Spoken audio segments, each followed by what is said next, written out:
Bonjour à toutes et tous et soyez les bienvenus dans ce nouvel épisode de Sur la route.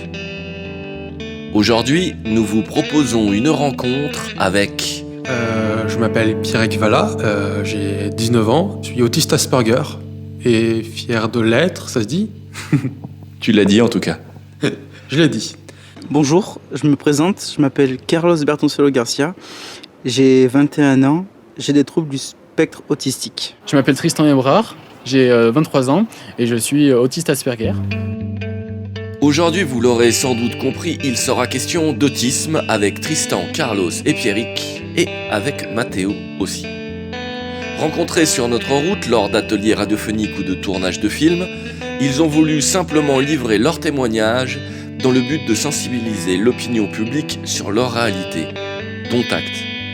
Émission en forme de témoignage libre, avec également des extraits d'une conversation improvisée à la fin d'un tournage de film qui, je vous le donne en mille, avait pour thématique la discrimination envers les autistes. Bonne écoute, et on se retrouve à la fin de l'émission afin de se dire au revoir.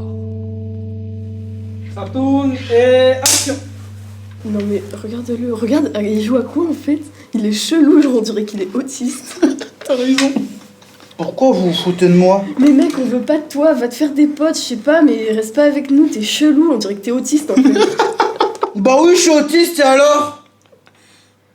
Je pense qu'encore aujourd'hui, pour pas mal de gens, l'autisme c'est quelque chose de, et puis même pour moi en fait, quelque chose d'un petit peu obscur, qui englobe pas mal de choses. Tu dis que tu as des troubles du spectre autistique. Est-ce que déjà tu veux bien nous dire ce que ça veut dire? En fait, si vous voulez, dans l'autisme, vous avez en quelque sorte 3 niveaux d'autisme. J'allais dire les autistes les plus connus, ceux qui parlent pas, ceux qui essaient de crier mais qui se tapent contre les murs, choses comme ça. Après, j'ai envie de dire, il y a un deuxième niveau d'autisme, les personnes qui arrivent à parler mais qui regardent pas dans les yeux, qui sont très souvent stressées ou souvent peut-être un peu malheureux parce qu'ils on se moque beaucoup d'eux, on les critique, on les juge. Et après, vous avez, selon moi, le niveau 1, comme personne comme moi.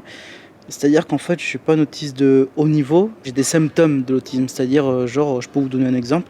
Je fais de la stéréotypie. En fait, quand tu écoutes une musique, moi, personnellement, ça me fait du bien. C'est qu'en fait, tu réécoutes juste une seconde d'une chanson. Et en fait, voilà, comme j'ai dit... dans mes chaînes YouTube vidéo, il y a des gens pour qui méditer, courir, crier, marcher, ça leur fait du bien. Moi, pour ma part, voilà, une différence de l'autisme, c'est que moi, par exemple, la stéréotypie, c'est quelque chose qui me fait du bien. Voilà. Et là, tu faisais référence à une vidéo YouTube. Tu peux nous en parler? Alors, ma chaîne elle s'appelle Carlos Garcia. Je fais ma première vidéo dédiée à l'autisme. Donc, voilà, c'est un peu comme avec vous, je me présente, j'explique un peu ce que c'est que l'autisme, quels sont mes symptômes, voilà. J'essaie d'en parler le plus positivement possible pour justement faire changer le regard sur l'autisme et considérer les autistes tout simplement comme des êtres humains, enfin pas des extraterrestres comme je dis dans la vidéo. C'est vrai que des fois, comme je dis, il y a 2 mots, pour certaines personnes on peut faire peur ou impressionner. Selon moi, c'est pas la même chose, c'est-à-dire faire peur c'est quand tu veux le faire exprès, impressionner c'est quand les gens te regardent un peu de loin ou avec du recul et qui se disent ouais il est chelou lui.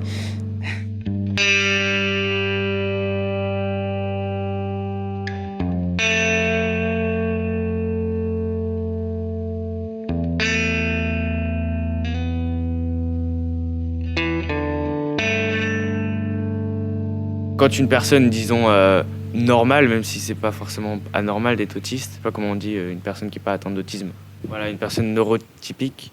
En gros, s'en foutaient que vous soyez autiste, mais disent quand même que vous soyez autiste. Est-ce que, genre, à partir du moment où la personne, elle vous limite pointe du doigt sur le fait que vous êtes autiste, alors qu'en soi, c'est quelque chose parmi tant d'autres, quoi. Il y a des gens, ils sont renois, il y a des gens, ils sont blancs, etc.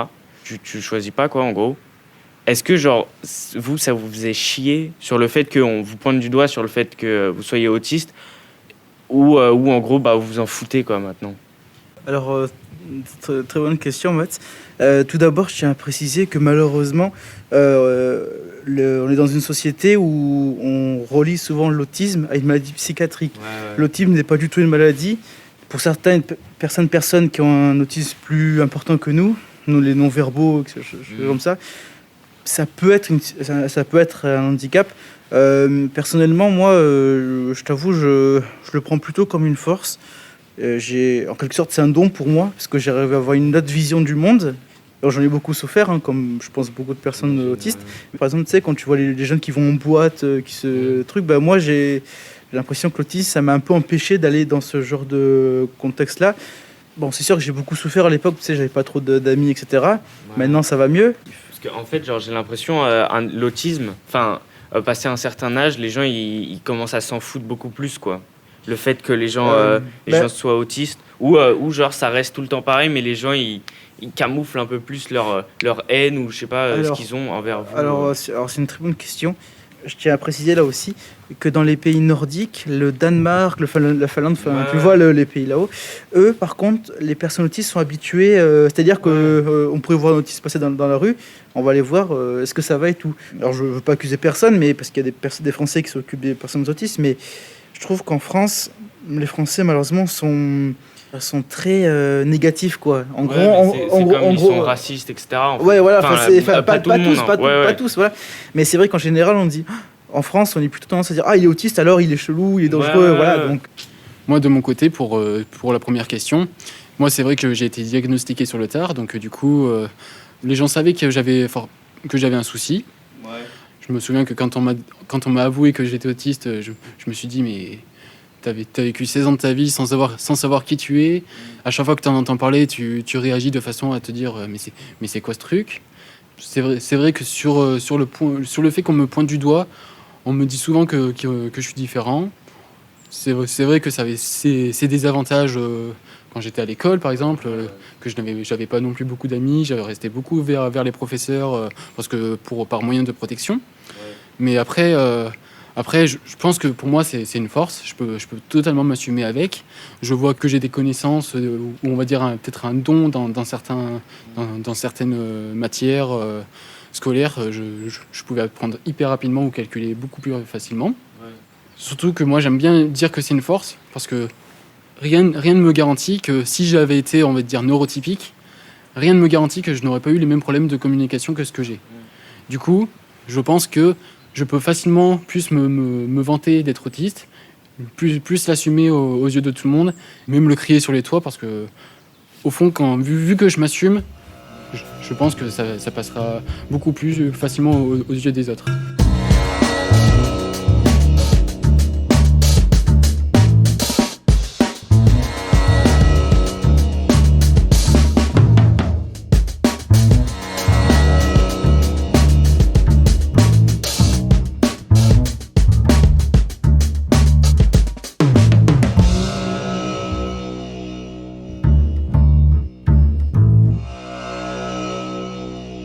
Là où on peut totalement avouer la chose, c'est que comme partout, comme pour toutes les personnes, on a des facilités dans certaines choses, mais il y a des choses, c'est hyper difficile pour nous. Et quand tu comprends ça, tu te dis que c'est pareil pour tout le monde, même chez les neurotypiques, il y a des choses, ils arrivent pas à le faire.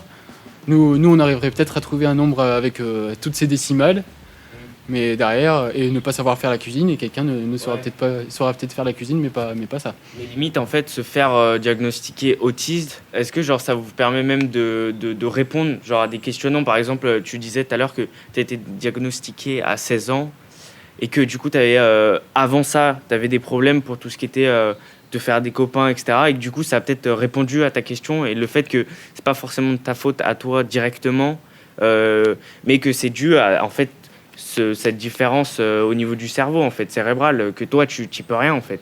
C'est ça, le truc ? Ouais. C'est un peu ça, en plus. En plus, il y a le côté aussi d'aller vers les autres. Ça, je dirais que c'est très difficile pour nous tous. Après, on voit bien, même en parlant là comme ça, on sent les bégaiements un petit peu. Ouais, moi aussi, je bégaye, tu vois, c'est pas... Enfin, tu vois. j'ai salement bégayé, même tout à l'heure. Et du coup, je pense que on a plus de facilité. On est plus à l'aise, par exemple, quand on reste dans notre coin. Ça peut avoir un lien. Et d'aller vers les autres, c'est beaucoup plus compliqué. Ça fait sortir de tes... T'as besoin de te poser plus de questions et tout. En plus, on a une vision différente du monde. Faut qu'on aille... on nous dit quelque chose, on va peut-être pas l'interpréter comme beaucoup d'autres personnes. Et ici, si on réfléchit à la situation, on va se dire comment certains iront du point A au B. Et ben, peut-être que nous, on va aller du point A au B en passant par Z.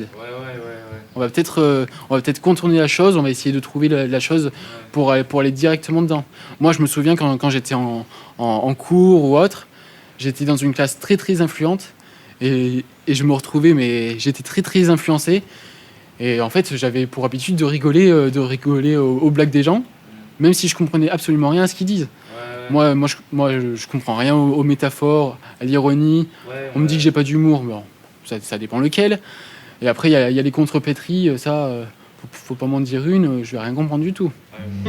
Sur la route, une série de portraits radiophoniques proposés par l'association Résonance. Pour connaître son actualité, écouter d'autres portraits, rendez-vous sur le www.facebook.com/association Résonance, REZONANCE. Retour à l'entretien. Je m'appelle Pierrick Valla, j'ai 19 ans, je suis autiste Asperger et fier de l'être, ça se dit ? Tu l'as dit en tout cas. Je l'ai dit. J'ai une scolarité qu'on va dire complexe parce que c'est un truc que j'ai eu et que j'espère que personne, et qu'aucun autiste et que personne d'autre ne pourra jamais avoir. C'est l'impression d'être fou et de faire en sorte que les gens vous croient fou. S'il y avait vraiment un message que je voulais faire passer aux autistes, ça serait celui-là. Ne pensez pas que vous êtes fou. Mais même le fait de penser qu'on est différent peut rendre fou. Et c'est un truc qui me tient beaucoup à cœur. Ne pensez surtout pas que vous êtes fou parce que plus vous allez penser, plus vous allez agir en tant que tel et plus vous allez vous enfermer dans une sorte de spirale d'incompréhension avec vous-même. Surtout pas ça. Il faut accepter le fait que vous soyez différent, accepter le fait que vous n'êtes pas comme les autres et pour autant que vous pouvez quand même parler avec les gens normalement. Même si, il faut l'admettre, c'est très compliqué parfois. Par rapport au fait de rester fou, juste 2 petites anecdotes à ce propos-là qui sont personnelles, qui me font très rire, mais qui sur le moment auraient pu être vues extrêmement horribles. À une époque, je voulais vraiment faire croire aux gens autour de moi que j'étais fou. Donc, deux méthodes très très simples pour cela.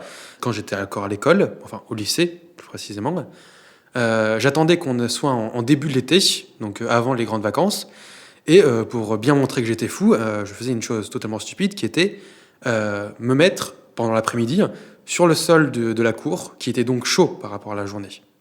Et pour montrer à quel point que je suis hors des limites, je suis spécial, etc., je suis pas comme vous, etc., etc.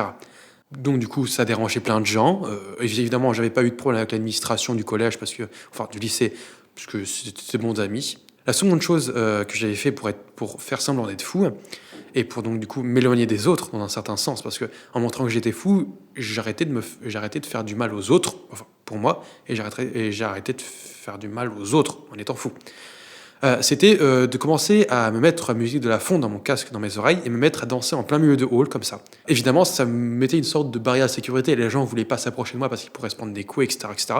Et je fermais les yeux, donc du coup, personne ne pouvait savoir où est-ce que j'allais, et tout le monde s'écartait de moi. Des anecdotes qui certes très drôles, après l'avoir fait, mais sur le moment de faire, pouvaient montrer un grand désespoir du fait de ne pas vouloir être avec les gens, de peur de se blesser, de blesser les autres.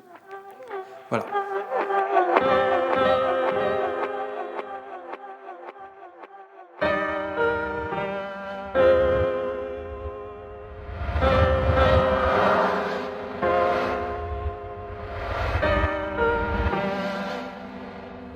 En tant qu'autiste, je parle de façon bien plus régulière et bien plus facile avec les adultes qu'avec les personnes de mon âge, qui avaient mon âge.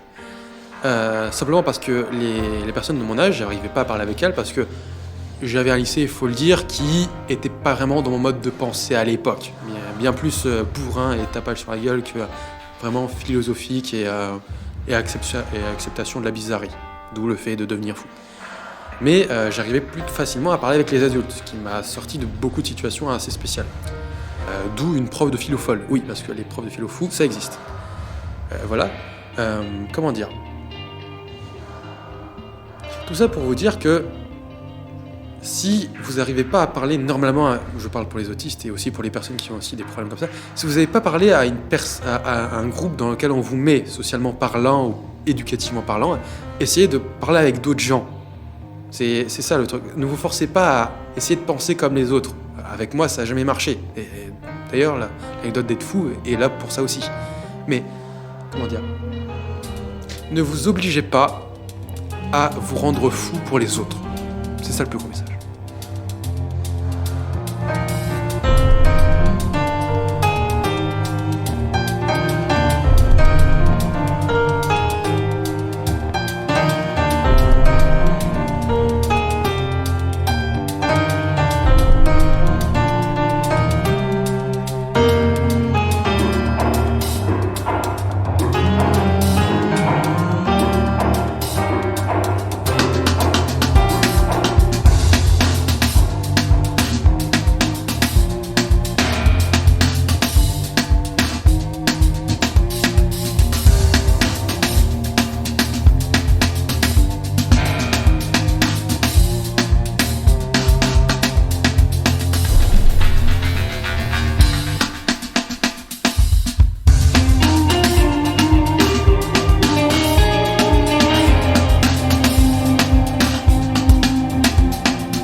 J'aimerais bien que l'image de l'autisme change, parce qu'on a souvent l'habitude de le dénigrer, on le met souvent dans une catégorie alors qu'il n'y en a absolument pas besoin, on peut faire énormément de choses.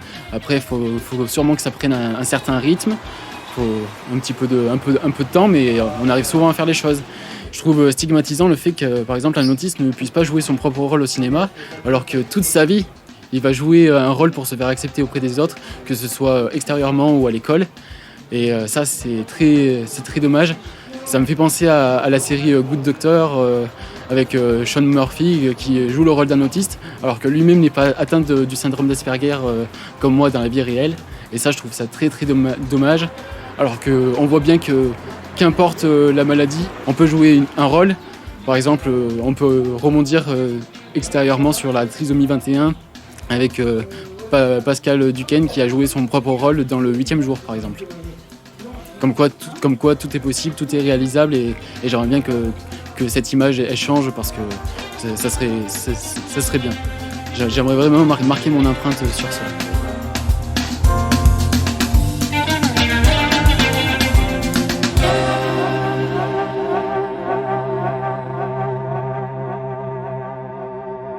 Aujourd'hui, j'ai que 21 ans. Vous savez, la vie est encore longue. Donc, au fur et à mesure que j'aurai des acquis, des échecs, voilà, pas réagir à chaud, bêtement, comme on peut faire souvent. Voilà, avec du recul, dire, par exemple, voilà, il m'est arrivé telle situation, j'ai eu un échec, voilà combien il m'a fallu du temps pour accepter, pour m'en remettre et repartir sur de bonnes nouvelles bases. Comme j'ai dit dans ma première vidéo, mon rêve, c'est d'être célèbre. Un peu un porte-parole des autistes, vous voyez, un peu comme un ministre, vous voyez, un porte-parole de ministre.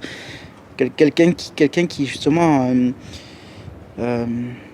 essaie de mettre en valeur, j'allais dire au monde entier, mais déjà nationalement, voilà, en avant l'autisme, et dire que, alors c'est peut-être fort ce que je vais dire, que l'autisme c'est l'intelligence de demain, mais disons que, vous savez, on a dans notre cerveau, on a on a une intelligence un peu plus supérieure à la moyenne sur certains sujets, hein, pas sur tous les sujets. Je vous donne un exemple type que je dis dans une de mes vidéos. Par exemple, pour nous, les personnes avec autisme, c'est difficile de se faire des amis parce que souvent, quand on dit voilà, je me présente, je m'appelle Carlos, j'ai une différence, je suis autiste ou j'ai des troubles du spectre autistique. Souvent, on se fait, enfin, personnellement pour ma part, hein, je ne vais pas parler pour beaucoup de gens, mais voilà, je me suis fait souvent rejeter. Et malgré que tu sois autiste, que tu te fasses rejeter, il y aura toujours des gens merveilleux pour nous accepter et nous accueillir. J'aimerais bien aussi dire qu'il y en a beaucoup qui critiquent l'autisme en ne sachant pas ce que c'est, en les mettant bien à part, alors qu'il n'y a pas de quoi les mettre de côté quand on sait tout ce qu'on fait les autistes dans le monde d'aujourd'hui. Rien que tout le monde utilise aujourd'hui un téléphone. Le téléphone a été créé par un autiste, qui est Alexander Graham Bell. On a par exemple beaucoup d'utilisateurs Facebook. Ça a été créé par Mark Zuckerberg, qui est aussi autiste. Je pourrais parler d'Albert Einstein, dont tout le monde connaît les références. Je peux parler de tous ceux qui ont un iPhone, avec Steve Jobs, qui est aussi atteint d'autisme. Et bon, je pense que tout le monde a au moins été une fois au cinéma regarder un film de Steven Spielberg, par exemple. Du coup, je pense qu'il y a beaucoup de choses que les gens devraient voir et réfléchir avant de juger, et peut-être même qu'eux, ils devraient se remettre en question afin de remettre l'autiste à sa vraie place, qui n'est pas forcément un cas isolé.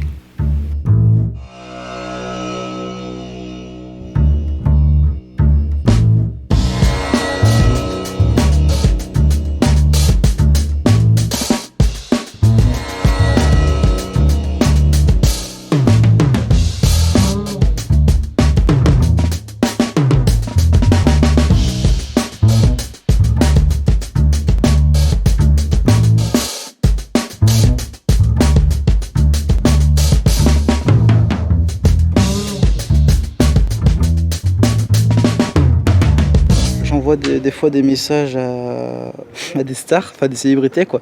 Donc ça peut être journaliste, comédien, footballeur, pilote de F1 parce que je suis passionné de foot et de F1. Voilà, j'essaie quelque sorte de moi-même tout mettre en œuvre pour justement essayer de me valoriser aux yeux des autres et essayer de, comme on dit, taper un maximum dans l'œil des gens quoi. T'as pas eu envie de rejoindre déjà des associations qui sont déjà créées autour de l'autisme, ou tu préfères le faire par toi-même? Alors je suis allé à une association sur Valence qui s'appelle Planète Autisme. J'ai découvert par le biais d'internet, grâce à l'aide de ma famille qui m'a aidé aussi à chercher une activité pour me faire sortir de chez moi. Le truc c'est qu'en fait, si vous voulez, pour moi j'ai eu du mal à tenir parce qu'en fait, j'avais du mal, si vous voulez, pendant 2 heures à rester assis, à pas pouvoir. Enfin, c'est pas le fait d'échanger qui me truc, mais oui, c'est de rester assis pendant longtemps et de pas pouvoir se dégourdir un peu les jambes. Disons que j'avais du mal à tenir les 2 heures. Et du coup, pour l'instant, disons que j'ai fait un break, une petite pause. Et ils continuent à m'envoyer des emails pour me dire voilà, telle réunion, tel jour, telle heure, telle date. J'aimerais justement leur renvoyer un petit mail en leur disant bonjour, voilà, j'ai pris un petit moment de pause parce que j'avais besoin de souffler un peu, voilà. Mais j'aimerais bien reprendre avec vous parce que voilà, j'aime l'équipe, j'aime les jeunes. Et pourquoi tu leur proposes pas de faire justement une série de vidéos avec eux autour de l'autisme et d'enrichir ta chaîne justement? Tu as pensé à ça? Non, tu viens de me donner une très bonne idée. Je t'avoue, j'y ai pas pensé. Ouais, alors après, ce qui est bien dans ce groupe, c'est qu'en fait, chaque jeune, vous voyez, on échange sur un sujet, un thème bien précis sur l'autisme. Alors ça peut être n'importe, très vaste, hein. Ça peut être par exemple comment faire son ménage, comment être plus autonome, comment envoyer. Après, ce qui est bien à la fin de la journée, c'est que si vous voulez, il y a un temps d'échange sur des questionnements. Et justement, là, je pourrais aller dire, voilà, je sais pas moi, comment devenir célèbre en étant autiste. Vous voyez, c'est des questions banales, mais après, vous voyez, avec des mots, on peut retravailler, avec d'autres. Mais sinon, ouais, votre idée, elle est très bonne d'aller proposer de faire une vidéo avec mes collègues. Et on en restera là pour aujourd'hui. Mais nous retrouverons cette fine équipe dans le prochain épisode. Merci à Carlos, Tristan, Pierrick pour la chouette discussion. Des entretiens menés par Mathéo et Sébastien Roblin de l'association Résonance. Mixage et musique par Indie Grand. Si vous voulez découvrir les vidéos de Carlos, sur le site YouTube, recherchez Carlos Garcia Autisme. Si vous voulez réécouter ou diffuser dans vos réseaux cette émission, rendez-vous sur le mixcloud.com/sur la route. Pour connaître l'actualité de l'association Résonance, rendez-vous sur le facebook.com/association Résonance. Résonance, REZONANCE. Sur la route, une série de portraits radiophoniques.